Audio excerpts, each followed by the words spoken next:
Bangladesh cricket board বিসিবির সভাপতি হয়েই আমিনুল ইসলাম বুলবুল সবচেয়ে বড় চমক নিয়ে আসলেন সমর্থকদের সামনে। হ্যাঁ দর্শক, বিসিবি সভাপতি আমিনুল ইসলাম বুলবুলের উপদেষ্টা কমিটিতে ক্রিকেট উপদেষ্টা পদে নিয়োগ দেওয়া হয়েছে সৈয়দ আবিদ হুসাইন সামিকে। যারা ক্রিকেট ভালোবাসেন, যারা ক্রিকেট নিয়মিত দেখেন, তারা সৈয়দ সামিকে চেনে না এমন কেউ নেই।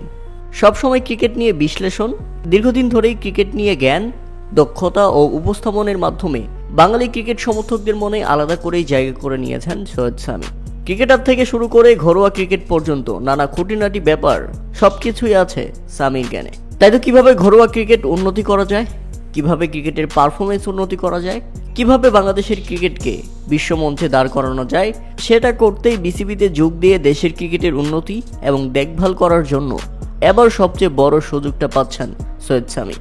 সৈয়দ সামির জন্য অভিনন্দন। আশা করছি তিনি বাংলাদেশ ক্রিকেটকে নতুন একটা জায়গায় গিয়ে দাঁড় করাবেন।